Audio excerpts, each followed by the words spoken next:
Welcome back to the Formula One ING Australian Grand Prix at Albert Park, and you're watching the mini challenge on screen. Lap 4 of 6, and our race leader at the moment is Gary Young.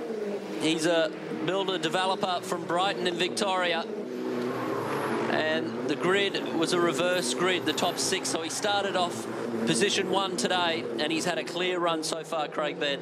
Yeah, he's really pinned the ears back there, and he's got good car speed. He knows the quickest car on the track is Paul Stokell, but he's really got held up in traffic. I thought he would have come through the field a little bit quicker.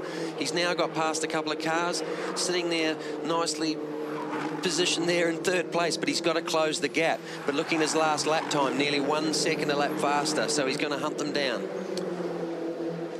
He's dropped, as you mentioned there, into a 53.9. The only other driver on the circuit that's matched that pace on that last lap was Paul Stokell in 3rd position. So he's got a little bit of time to make up there. Oh, someone's off in the grass.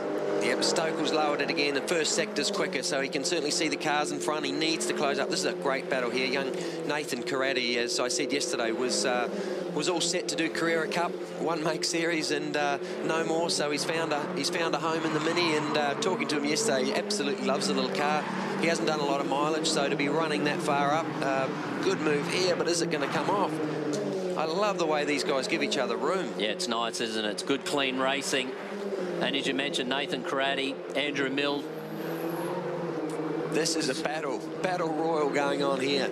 Scott Bargwanna's in this battle as well. He's the cousin of Jason Bargwanna, driving in the Sprint Gas V8 team with Greg Murphy. And Grant Denyer sits in 7th there. He's in that Deco Rug Mini Cooper S. Denya's loving. Oh, they're around. It had to happen. Karate off. He'll find the wall. No. Watch it. Very, very lucky boy. Pluck first gear and get going. I thought he was going to find the wall, but where he went for it, the wall disappeared. So saved him a few dollars, Daryl. If you feel like you can cut it in this type of racing, it's about $88,000 plus a little bit in the government's back pocket. They call that GST and running costs to do a season. It's very competitive. The cars are built by the Schnitzer factory in Germany. He's a replay. Talk us through it. Yeah, look, at the end of the day, he's tried to run Denyer out of road there, and been no drive on the rear wheels. Very, very easy to sort of trip over the front of another car. And we actually spoke to some of the drivers from Bathurst. We saw it. If the wheels interlock, they talk about the Minis turning hard left exit stage. I think we said something like that to Sam Newman the other day. You know, put the right front onto the left rear and you'll be all right. We were trying to tell him how to do it, but we were probably giving him some of the wrong advice, Daryl. Sam sits in 13th position at the moment, car 25.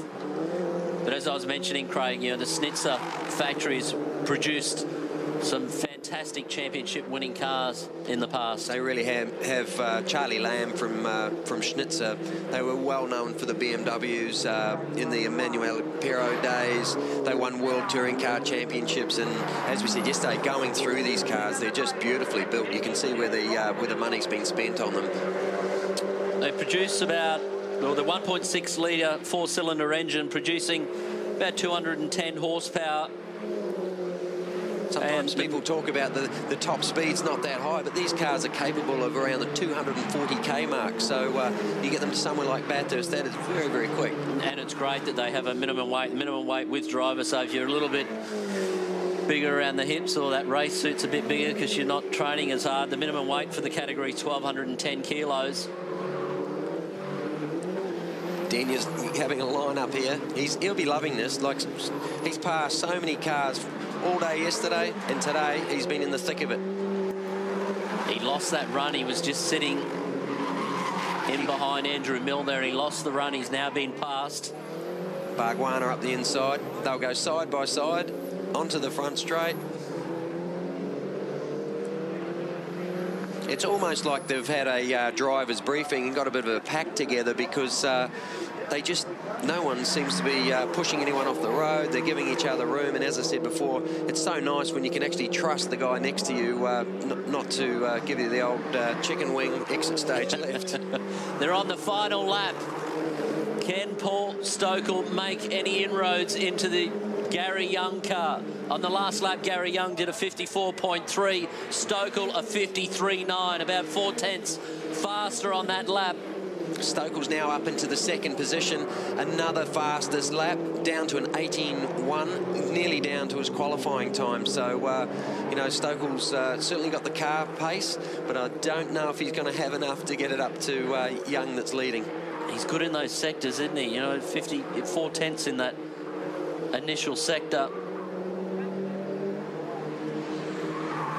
This fight here has just settled down a little bit.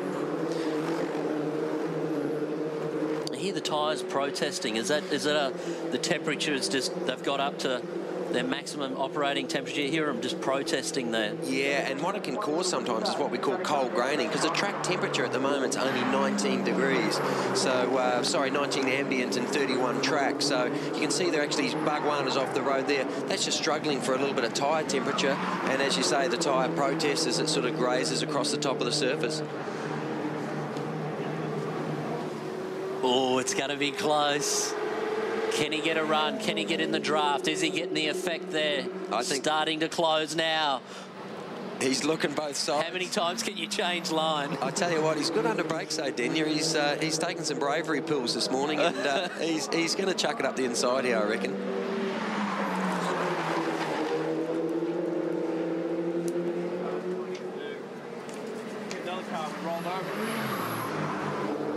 Gary Young, as they lead into the last turn. Stokel over the back of him. He hits the tyres through the left. There's the damage to the car. Great effort from Stokel because it was a reverse grid start. He's come from 6th to 2nd, but Gary Young takes the victory.